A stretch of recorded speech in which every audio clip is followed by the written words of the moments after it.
like a. You got something on your heart. Okay. Like the news, like the voice prime. I may share this when it comes to closing. When you always ask, what's your thoughts? So you needed a teleprompter today? Is that what I'm hearing? I just read it. I was kind of feeling bad, like shit, man. Why? So this ain't real then? Huh? This ain't real. Oh no, it's written. So it ain't real then. Oh, okay. You want to say it? Yeah. No, I'm messing with you. I got you.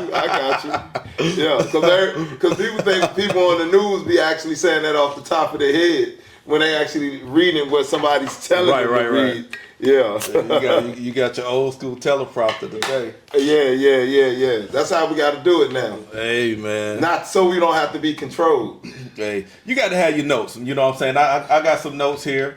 And we already kind of warmed up the conversation early in the week. Yeah. And I'm going to play first the video that is going to jump off the conversation.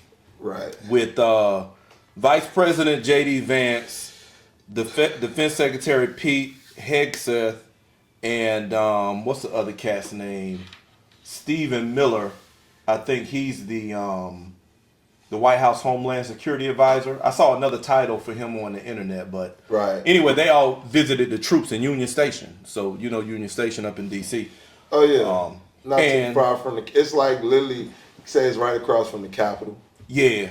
So just a reminder for what he said in the video. We're gonna listen now, and I'll put it up. Thank you. And first of all, thank you to the Vice President for bringing us here today. Thank you, Secretary, for your leadership, and most importantly, thank you to the men and women of the National Guard.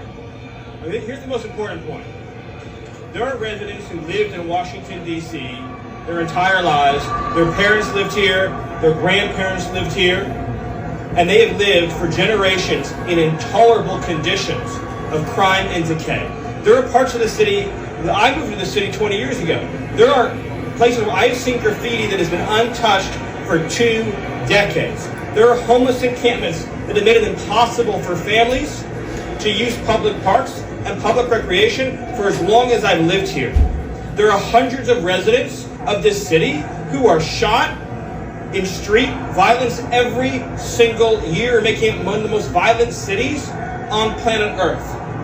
And for too long, 99% of this city has been terrorized by 1% of the city. And the voices that you hear out there, those crazy communists, they have no roots. They have no connections to the city. They have no families they are raising in this city. They have no one that they are sending to school in this city. They have no jobs in this city. They have no connections to this community at all. But they're the ones who've been advocating for the 1%, the criminals, the killers, the rapists, the drug dealers. And I'm glad they're here today. Because me, Pete, and the Vice President are all going to leave here, and inspired by them, we're going to add thousands more resources to this city to get the criminals and the gang members out of here. We're going to dismantle those networks, and we're going to prove that a city can serve for the law-abiding citizens who live there. We are not going to let the communists destroy a great American city, let alone the nation's capital. And let's just also address one other thing. All these demonstrators that you've seen out here in recent days, all of these elderly white hippies, they're not part of the city and never have been. And by the way, most of the citizens who live in Washington, D.C. are black. This is not a city that has had any safety for its black citizens for generations. And President Trump is the one who is fixing that with the support of the Metropolitan Police Department, the support of the National Guard, and our federal law enforcement officers. So we're going to ignore these stupid white hippies. The last thing he said was that most of the residents in D.C. are black. And those residents have not had safety for generations. And President Trump is doing something about that with the police department, the National Guard, and other resources they're deploying into the city. Right. So all of that he said comes down to black people and allegedly making the city safer for black people. It's a lot to unpack here, but any initial thoughts or anything on the top of your head you want to get off just as we open up? Far as that right there? Yeah, far as his comments. I mean, everything he said was true. Far as the violence, historically speaking. Yeah. Right. And I mean, they piggybacking probably off of people saying why all of a sudden you want to do it now. That's what I want to say. Why all of a sudden now you know what I'm saying, was the prior president's jelly back. They didn't give a damn because it was going on then. And even when I was young, you had the DC sniper, you had the shotgun stalker, you had, in that time when I was growing up, I'm 46, but you had police officers getting killed, like left and right in DC. Black police officers. Black police officers. So why wasn't it done now? So my thing is, everything he's saying is right, but I think it's another agenda that they're pushing forward. And my agenda is like when me and you were talking is, I said, for one, I think it's because of midterms to get more votes from the black per se. I think is leverage to push the hedge fund or that project hedge fund, whatever the fuck they call it, 2025. Heritage Project 2025. Yeah, to push that. And it's like for all these Christian people, like in the Bible, they say when the Messiah come, don't follow everybody, because that he's not the true Messiah. So I understand everything that they saying and everything is their truth, but I think it's a motive behind that. Gotcha. It's an agenda behind that, and it's not in favor of us. I'll put it like that. Even though they're selling it, that it's in favor of us. Okay, so I'm gonna add this. One thing, and I talked to you about this week. The initial reason for bringing in the National Guard and taking over the police was supposed to be because of crime now, and they used the young boy that worked with Elon. I can't remember what his name is. Okay. I hate to say Edward something. Right. Big Balls guy. They call him Big Balls, his nickname. Anyway, he was attacked, and then they used the story of a 3-year-old girl who was shot in the head and killed, unfortunately. But those were the two storylines that they used to push this. Now the public responds and says, hold on, crime is down 26%, and it's at an all-time low in the last 30 years. Why now? So they were challenged. That storyline was challenged. Now, what I see this is them going back and revising their storyline and coming back out to make the storyline legit, because we call cap on that storyline. So people were bringing up the historic violence in DC that was never addressed, like you just said. So what does he do? They go out and make it seem as if the National Guard is not being deployed now because of historical crime, but the crime is already on decline. That's why I'm calling cap. And I think you ask a good question when you say, well, what about the other presidents prior to Trump? Did they not care? You know what I'm saying? When all these things were going on in DC and they just let it happen. And what it appears to be is that when the crime was high, folks like this were comfortable for some reason. But now the crime is lower, and all of a sudden now you want to ramp up. Something's off, and that's what we want to get to in this conversation. We want to get to the bottom of that and see if we can look at what's going on in DC, what's going on in other parts of the world, and what we've seen happen in America historically, to try and pinpoint the motive of what might be going on. I think you got a nagging indication, suspicion of what you think might be going on. What's your itching suspicion? You being from DC and seeing that crime went unchecked for so long, and now it's on a decline, and now they're ramping up all of these resources to fight crime and to help black people. What do you think is really going on here? Like I keep saying, it's a hidden agenda. I already said what I think it is the Project 25. I mean, it's also, I mean, they pick in DC because it's not a state. And if you can do it to a city that's not technically a state, then it's easy to enforce it on the state. I mean, they could have did it to any state. I mean, shit, Chicago probably more violent than DC. You know, and now all of a sudden, why DC? You know what I'm saying? They, you know, they'll call Big Balls so happily.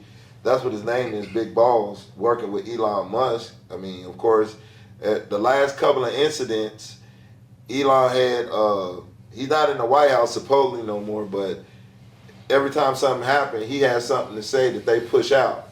Because I guess because he was the right-hand man. I'm not going to say the right-hand man, but you down there want to say he was like the vice president. And, you know, now that he's out, the last couple of incidents that looked at racial shit in Cincinnati and everything, he done commented on it, and they done made sure that they put the shit out there. Right. And it's like Trump is backing up what he's saying. Mm-hmm. So, like Trump said, the nigga put up the money for him to win presidency. Then Trump had him in there. So, I believe Trump is doing what they're telling him to do. But for them to do it, they have to create a narrative where it don't look obvious that they're on some bullying shit. So let's be honest. You know, like I said, at the end, he was like, black folks have not been safe in D.C., safe from crime for generations, and now Trump is doing something about it. We really haven't seen the government help black people historically, right? We've seen over-policing, right? And another brother in the video mentioned this, I got to call out. He talked about going in and dismantling networks. He talked about graffiti, crime, drug dealers, rapists, and all of this stuff, and going in and dismantling these networks. These certainly can't be black because, like Tariq Nasheed said, we're already over-policed. We can't even gather enough momentum to create crime networks. Mm-hmm. You got individual crime. Yeah. So you've already said this, but I'm going to ask it a different way. Why should black people be concerned that the White House is trying to help them with additional police and National Guard? Why should we be concerned? Because they're not really helping us if you really peep the play. They setting up the playing field. Setting up the playing field. Setting up the playing field. You know what I'm saying? It's like, okay, you're welcoming it's like you letting the enemy in. You know what I'm saying? Had you known, like the scripture say, had you known it was a thief, you'd have prepared for it. Right. But you don't even know. You're allowing them to come in. What's so crazy about it? You're allowing them to come in with no firearms. You willingly letting them to come in and post up. You letting them come in and see everything, how you move, and trust and believe they're not leaving. Whew. So that's where I'm going with it. We looking at it like it's a gesture for us, but no, you allowing them to set up the playing field on you. I got when I'm hearing you talk, it's taking me back to when I deployed to Afghanistan. And I was at troop in someone else's homeland. As well as me. Yep. Occupied, walking around in my full, battle dress with my weapon, my helmet, your shades on, and you walking through people's daily life. I remember being that person. And then when I retired from the Marines and got out, I thought to myself, how would I feel if troops from someone else's country were just in the streets controlling stuff? I would hate that. I would be real uncomfortable. But I say that to say that a version of that is going on in DC right now. And that came to my mind because of the way you're framing the conversation. You're saying they're setting up the play. You got troops on the ground. You got military folks on the ground in a city, in a civilian sector. That's unusual. That's an unusual optic. That's something we usually see when the U.S. goes and occupies a place. It's like now the National Guard is occupying our spaces. So I'm gonna let you continue with that, but it just put that optic back in my head again, that anytime you see that, you should be concerned. Yeah. When you see troops occupying your personal space. And what happened in D.C. is nothing new. This is nothing new in D.C. This is nothing new in New Orleans. It's nothing new in Los Angeles. It's nothing new in Baltimore. It's nothing new. Right. You dig what I'm saying? And then you have to look at D.C. What kicked it off? Just because this white boy got his ass kicked. Right. In D.C., in Logan Circle, predominantly LGBTQTXYZ community, Right. the richest, on a Sunday. The motive is not there. It's the shit is not adding up. And black people should feel uncomfortable in DC. And I'm from DC, born and raised, Howard University Hospital where I was born, and I ain't leave there until I was like 15 and came back. That should be uncomfortable. I was in the military. I was actually in the combat unit. Right. So you set up. It's just like I was over there when they were saying weapons of mass destruction. Right. And guess what they say? They ain't see no weapons there, right? Okay, no weapons there, but what was going on behind the scenes? They took over the oil. And now in the military now, I think you got to do like 1 year mandatory over there. So they rotating. It's like a football team. Okay, we got a starting team now, but we got to have a reload for next year. So when the seniors leave, we got to reload so our team will stay strong. So this allowing them to come in, they're gonna have a reload. This shit ain't gonna stop. You dig what I'm saying? It's they setting up the play. We're looking at it. They're using history to justify what they're doing. Now, if you'd have been did that, then it would make sense. Yeah. But now that you're doing it, don't make sense. And like what I was telling you when we were talking, why the fuck y'all didn't do that for Martin Luther King when he was going from town to town?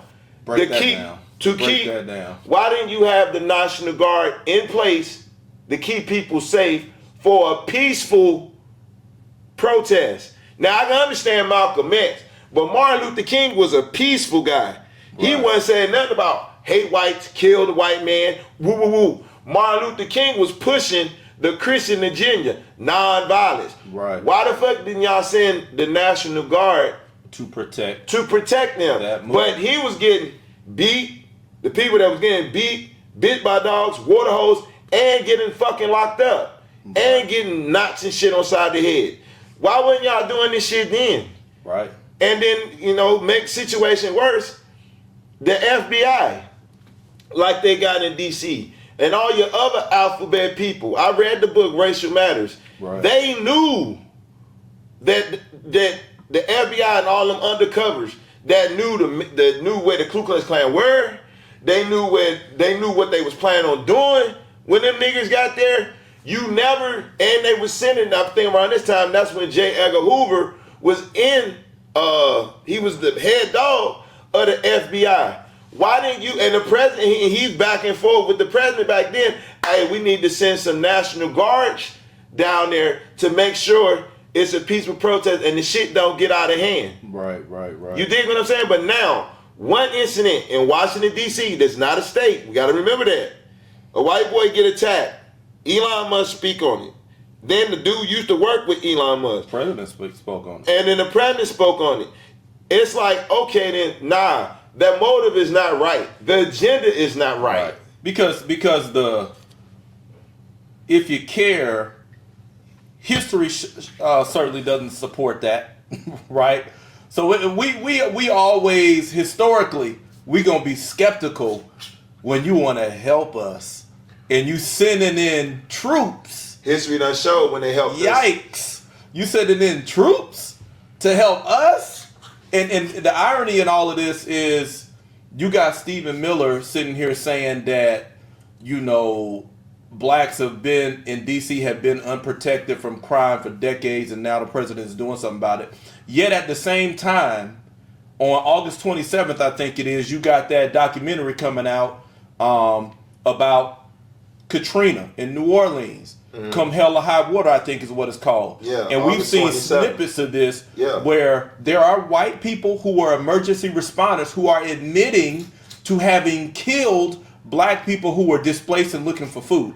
That's crime. They made a law to where they, from sun up to sundown, they can shoot black people.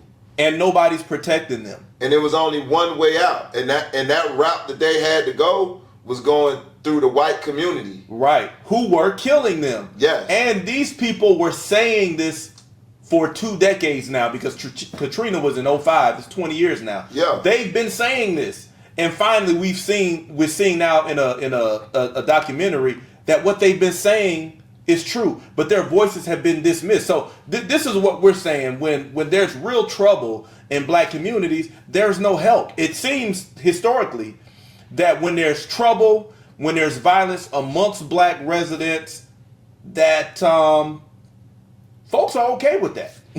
Folks are okay with that. Especially when it don't fit their agenda. Right.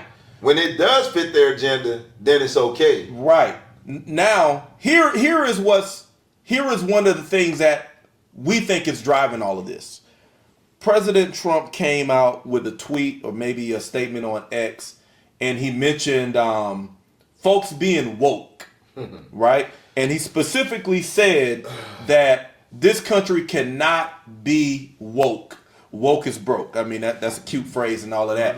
But it seems to be a fear of folks being woke. And when you say woke, that's a dog whistle for black people. Yeah. When you say graffiti, that's a dog whistle for black people. When you say drug dealers, that's a dog whistle for black people. When you talk about crime in urban areas, that's a dog whistle. All these are dog whistles for black people, right? So when you say woke, this country can't be woke, it's talking about the mindset of black people right now. And it seems that is really what's stirring all of this up. There seems to be discomfort with black people's taking a change of direction in how they think and what they believe and how they see everything, how they see politics, how they see the Democrats, the Republican, religion, all these things that we used to be indoctrinated by. We're pulling out of those, and we're being tagged with the term woke in a negative way politically.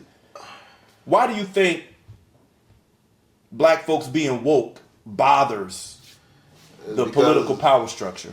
Because, I mean, we don't think like them. Back in the day... Is it a threat, though? It's got to be. You sit in the National Guard? It's clear a threat. You know what I'm saying? We don't think like them. You know what I'm saying? That's what woke mean. Is to really sum it up, is not just us waking up, finding out the truth about ourselves, but it's also saying, I don't have to believe everything you say. Right. Or if you say it, I'm a test to see what you saying is true. Instead of me just saying, you know what, just accepting it and just going in on blind faith, like what the Christian Bible tell you, do shit on blind faith. We're not doing shit on blind faith. So much shit done happen that we cannot even trick ourselves to do shit on blind faith because we're seeing it that's getting us fucking killed. I mean, true enough, we heard about the shit back in the 50s, the 40s, 50s, 60s, and 70s, but we seeing it too much and too regularly. You gotta be dumb as fuck to think it's still peaceful. You gotta be dumb as fuck to think that the Bible is real. This shit is happening too much. Right. It's ridiculous. Right. Even if you don't believe in the Bible, go to church, like, damn, God, like, what are we doing? Like, we done prayed and prayed and prayed, and nothing ain't changed because God is a man. God is not nothing in the sky. God is man. Now, that's different from the creator. God is a man, like devil is a man. They, all three of them, man, God, and the devil is one and the same. So for all you motherfuckers out here questioning why God, why we doing it, you got to write the question because it's a fucking man. The devil is a fucking man. It's not a spirit. You hear some people, Christians, I done heard of pastors and some pastors say the devil is a man. God is a man too. And anything that comes from a man is considered what? Unclean, unholy, all sin. So if that means if God is man and man created God, then God is sin as well, just like the fucking devil. Let's just keep it real. That's why shit ain't changing. We've been told a lie for so long that, and so much done happened that the lie, the truth that they taught, that the lie that they told us that was truth is actually a lie because too much shit done went on and y'all keep spinning that same bullshit.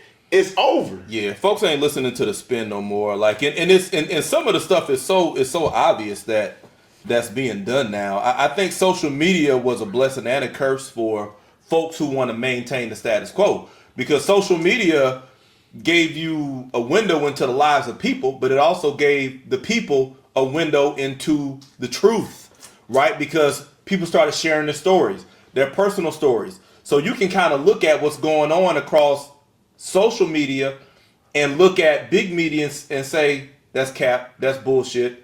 We got questions on that. Why now? And I talk about this in the book, the woke era and the war on woke. And we here now. Yeah. This is it. It's a war on that because there seems to be a fear from the power structure.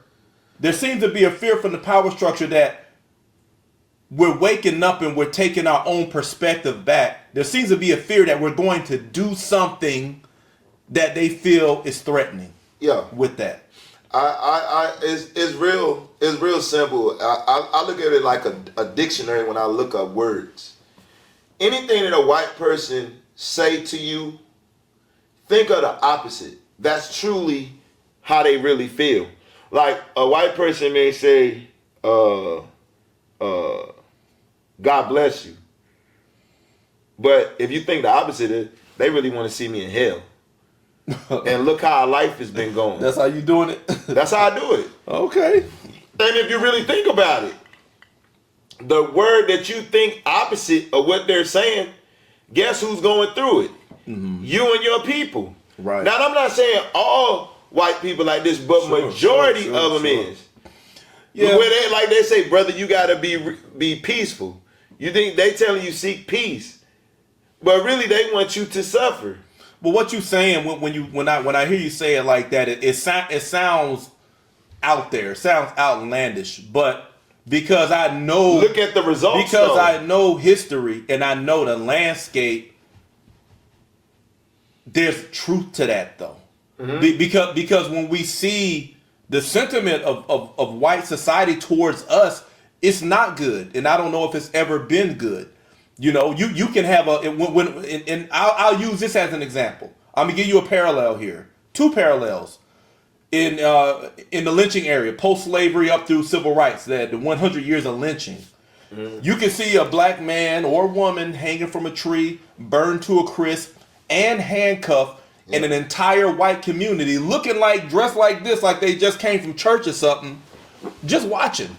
Some smiling, children there watching, all untraumatized, right? Yeah. Their sentiments toward us to see pain and suffering. And to see us endure pain and suffering patiently, right? Now, how does that look today? You see a black man killed by the police. The black community is in uproar. We're tweeting. We're breaking the logic down as to why he was unarmed, he was not a threat, and why it was unjust. And you see white people antagonizing the death of a man by digging up his anything in his record, anything negative, and all of this stuff. It's to me, it's the same vigilante society that used to surround the lynched guy hanging from the tree. It's the same energy. So when you say that, I understand where that comes from, because historically that's what we've seen, and it's very difficult to trust folks who got that kind of historical record. and let me cap it with this. And when them same folks are in power saying, hey, we're here to help, but you sending troops walking the street when crime is low, but yet you ignored it when it's high. Very difficult to trust that you're looking out for our best interests. They pushing this illusion of safety when really that's unsafe for us. Mm-hmm. You should feel uncomfortable seeing this shit here. Because if it was whites, they wouldn't have did this. They only doing it because it's black people here. Right. You dig what I'm saying? And when you hear that guy... Woke black people. Woke black people. And you heard him even say it. He started finishing off, and black people that's been living here, old people, woo, woo. No, you should feel unsafe. It's just like white people felt comfortable, and this is to be true. Everything that I'm saying, I can go to timelines now and I can go back.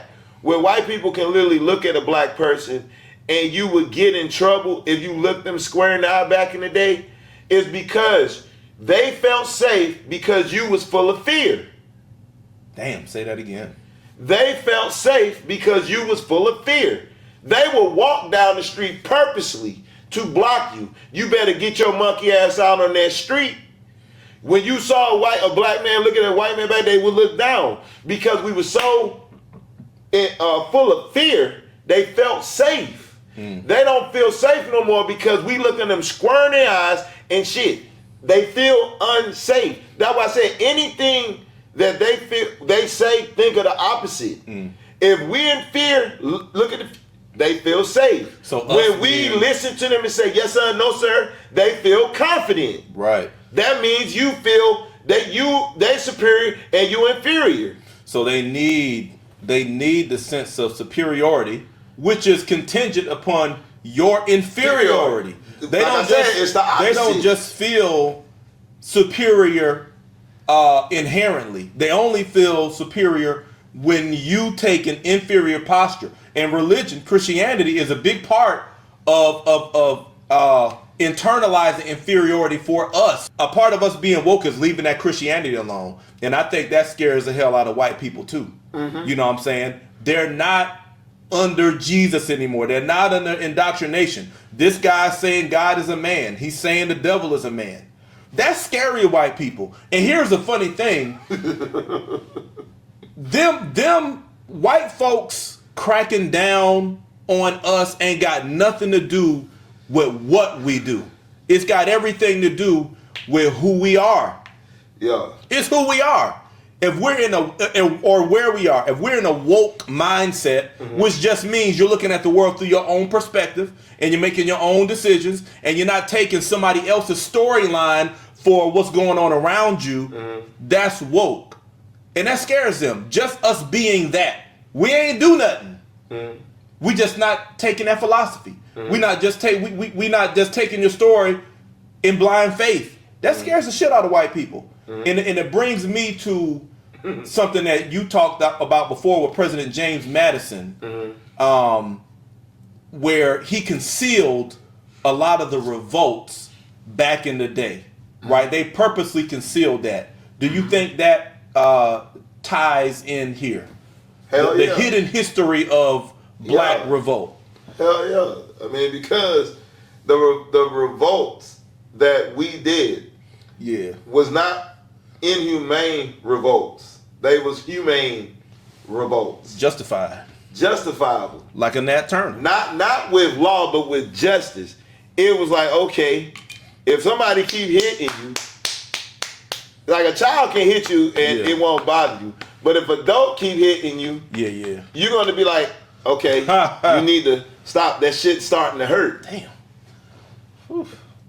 I'm thinking about the guy walking down and putting his head down the street. But go ahead. So they're trying to get back to that. Oh my God. They're trying to get back to that. I think that's the heartbeat of it, man. There's fear. There's white fear. I think white society fears a confident, upright, black person. Man, woman, or child. Black Wall Street, we was confident, tore it down. Yep. Rosewood, we was confident, tore it down. When we was fighting them back, they created laws so we can't get guns. Just like they always said domestic violence, it was mostly predominantly in the black communities. And guess what they do? You cannot get a firearm. It's on the form. If you have domestic violence. Who is most prevalent to have a domestic violence charge? They done made even saying something or anything verbally is considered verbal assault. And guess what? You can't get a firearm. But how many of the others done, you hear that they done did this and did this, they get a slap on the wrist, they don't get the charge of domestic violence because they still able to go get firearms. I'm thinking of this shit like war tactics. And that's another thing that I said that's in DC. If you monitor in DC and you want to shut it down, you're taking away the people that's willing truly to fight these motherfuckers back. The good citizens, and I'm not saying for us to be bad citizens, but when you got guys that's in gangs as knuckleheads, that's not afraid to shoot and ain't afraid to die, that's a threat to them. Especially if they woke. Especially if they woke, because it's a threat, because guess what? These are be the ones that's going to fight us back. Even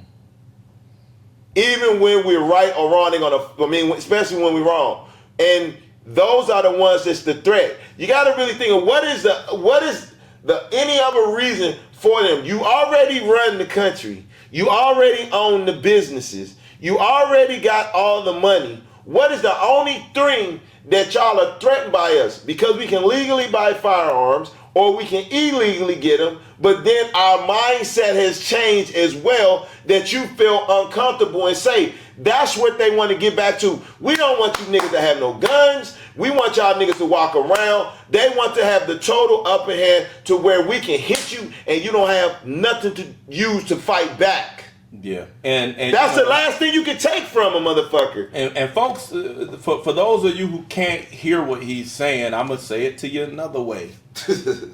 What he's talking about is there's a bully spirit here, right? We tie you down and we put you at a disadvantage. We fortify ourselves and then we attack you when there's an overwhelming disadvantage. And it seems that this is what this situation is trying to create, an overwhelming disadvantage. We need to be gadded up and you need to be declawed. And we see it in every instance with the, just like we talk about the lynching. You done hung the man, he's outnumbered, he's handcuffed, you hang him and you burn him. Overkill. Yeah. It's a bully spirit. George Floyd was a lynching. And I know folks might think I'm reaching, but the only thing he was missing was the noose. The noose was replaced in the fire. Yeah, the noose was replaced with a knee on the neck. And he was handcuffed. He was handcuffed, just like the guy saying, who was hanging. I can't breathe. Just like the guy who was hanging from the tree, handcuffed. Overkill. like what's the deal? It's a bully spirit. And the thing is, the reason why I asked about President James Madison concealing the history of revolt from Native Americans and black folks is because that spirit is not something that they want to reinvigorate modern day black people. And they're afraid that us being woke and taking our perspective back and questioning things that you tell us are matter of fact, you think that we're going to go there. We just learning who we are. What y'all talking about? Mm-hmm. It's because you know that we have a history of fighting and that's been concealed. And we've been made to look like we were just slaves and okay, yes sir, master. Mm-hmm. And then some white folk had a moral enlightenment. So, oh, you know what? This is wrong. Let's let those poor people go. No, that's not the truth. Mm-hmm. We fought back. We kicked that ass. And y'all had to say, you know what? We need to go ahead and let up off them. Create the Emancipation Proclamation. Y'all had to create something to say, hey, we ended it.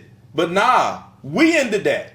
Yeah. We fought up out of that. And they're afraid that the woke movement is going back that way. That's why they got to have a war on woke. And I'm glad you used that because since that time, they created the Emancipation Proclamation. They've been mastering how for that shit to never happen again. That's right. But they didn't get to finish it. Now time is to finish off that.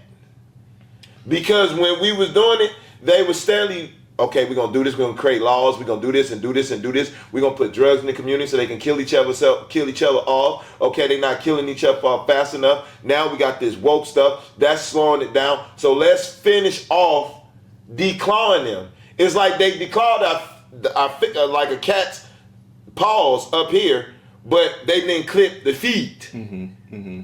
So now they clipping the feet now. Mm. They like shit. We should have finished it. But since we took a pause, look what we got. They waking up. They resisting. So let's finish off declawing them. So this shit will never happen again.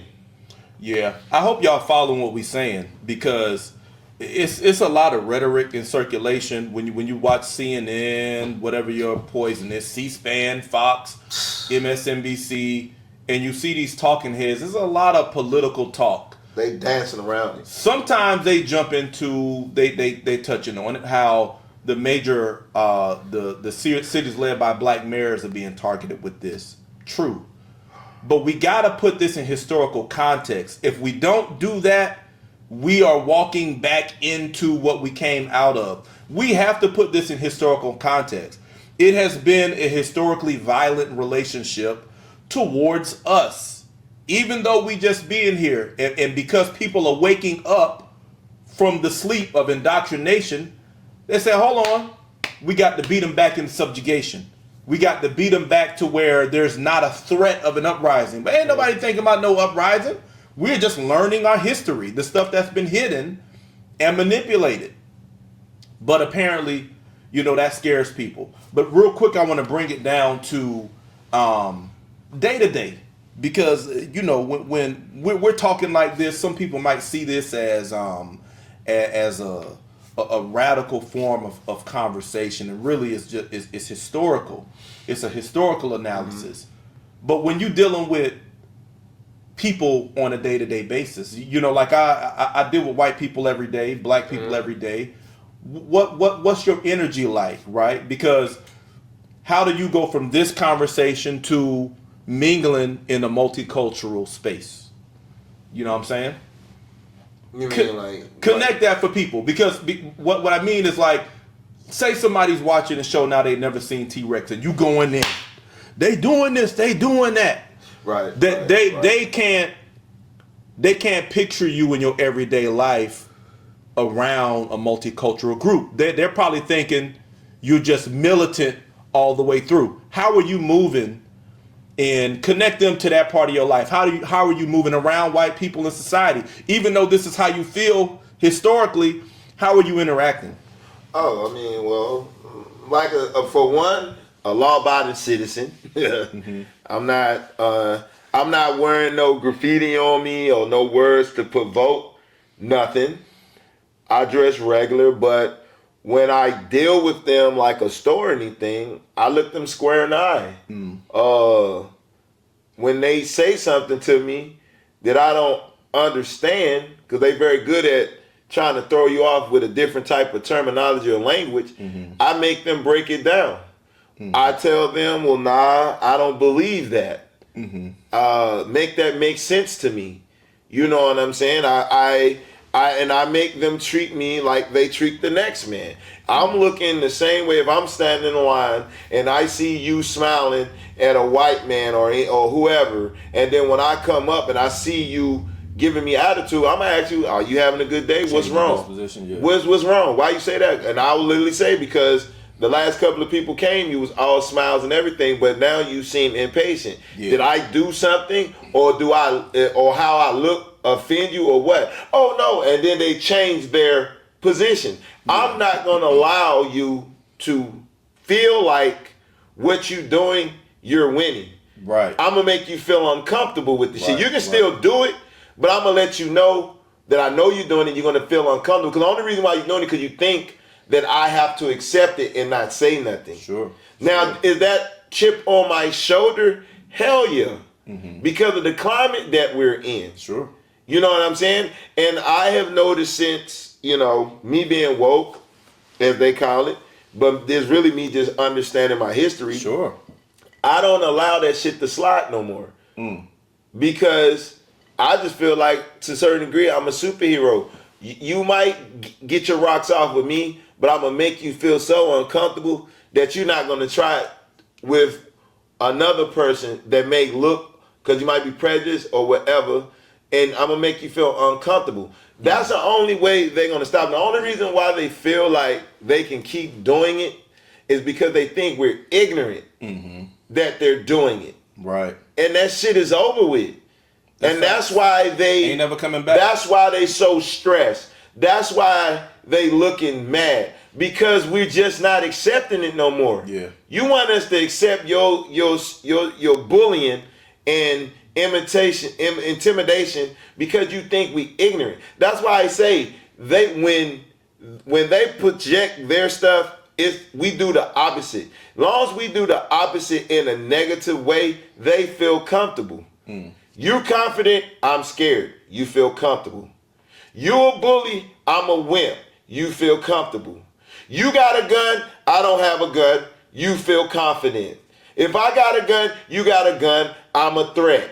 Why is it, you know what I'm saying? When it's clear that all the mass shootings in this country has been with white people. Let's just call it for what it is. Y'all haven't, even with the mass shootings, y'all haven't sent the National Guard. Every time it's a mass shooting, y'all never can find the It's a lone wolf. It's a lone wolf, but it's no network. It's no network, but this is the kicker. You got all this information They gave you hints and clues that this motherfucker might do this at the end.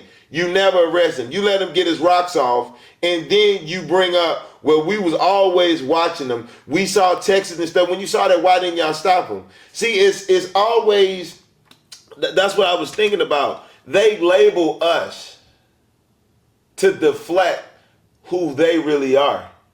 Mm. The labels that they put on us is really them. That's why I said it's the opposite. Because the labels they put on us, when you say, if they say we this. Projection, yeah. That projection that they put on you, we accept it and we fall for it. Mm-hmm. But listen to the shit that they put on you and think about it like, nah, that ain't me. That's you. And that's what we need to start telling them and break that shit down like, nah, I ain't the threat. You the threat. And start run some history down about their violence that they fucking do, because then that'll make them feel shitty. I want them to feel shitty because you've been shitting on my people for a long time. And long as we feel shitty, you feel clean. Every word that I put on us is negative. Every word I put on them, they clean. Long as we feel shitty and unclean, they feel clean. They feel holy. They feel righteous. We always thinking about sin in the church. They always thinking about joy and happiness. Mm. You know, and I love that breakdown right there, man. I love that. I got to say amen. I felt like I was in a church just now. A good church, though. A worthwhile church. Yeah. You know, I mean, I can't add nothing to that. I just say that you're right. They put the labels on us that belong on them, and I agree. And when you were saying that, all I could think of is that is why they're afraid of us being woke. For what you just said. Mm-hmm. Because us awakening to our truth means them awakening to theirs. The fact that every label that they've been putting on us, criminal, drug dealing, violent, scheming, lying, stealing, belongs to y'all.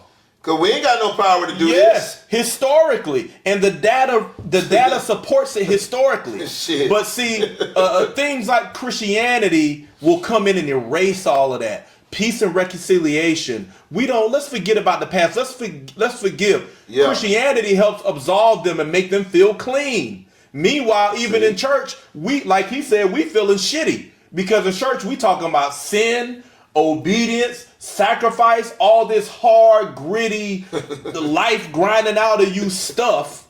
We internalizing all these values when they just having a great time. Oh, Pastor so-and-so, Pastor Osteen smiling the whole time he preaching. Hey, everybody, how are you doing? It's like our preachers fire and brimstone. Yeah. Because it's the mentality. Y'all done not. I've never been in a white church and seen the building fun. Yeah, fun. Man, their church is already immaculate. Y'all go ahead and get this, man.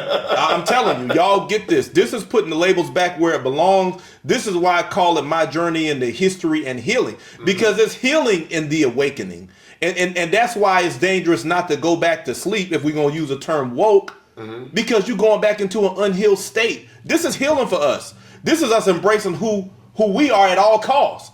We don't give a fuck what y'all doing. That's on y'all. If us standing up in who we are means that you feel shitty, go to your therapist and you deal with that. That's not us. That's not ours to deal with. You're gonna stay feeling shitty too. That is not ours to deal with, because we not going back to them shackles right here. And for me, when I wrote this book, and this dialogue is not about this book, but when I wrote it, I think in the introduction I said that we can't be free until we deal with the shackles that were imposed by Christianity. But it's not just Christianity. It's other types of doctrines and ways of thinking and labels that white society has put on black people. And we've internalized. So we got to take them off and let y'all wear them. There's two words that dropped into my spirit that I wanted to share on the podcast. For my people, we can live with pain, but we're not going to live with torment. Okay. Pain, long suffering, you can manage that. Okay. That's something that's going to come. But being tormented, that's somebody manipulating it. That's somebody bringing that. Some outside source bringing that. Yeah. Pain you can bring to yourself from eating or hurting yourself. Yeah. I have to accept that. It's a consequence of your actions. It's my consequence of your actions. Long suffering. My child passed away or whatever. I have to deal with that's part of the natural order. Pain. Sure. But being tormented is not natural. And that's why my people are bucking back. Tormented, I don't have to accept that. That's fact. You provoking this. That's right. And that's what they don't like neither. We're right. tired of being tormented. That's right. And that's what's making them feel uncomfortable. And we used to do this, but these motherfuckers, like, motherfucker, take this. Yeah.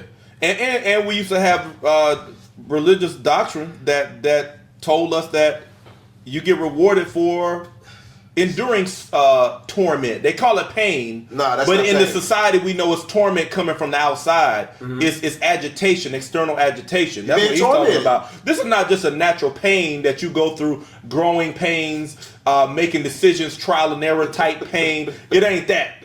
This is coming from the outside. I got you like the analogy that I said. I said this is pain and torment.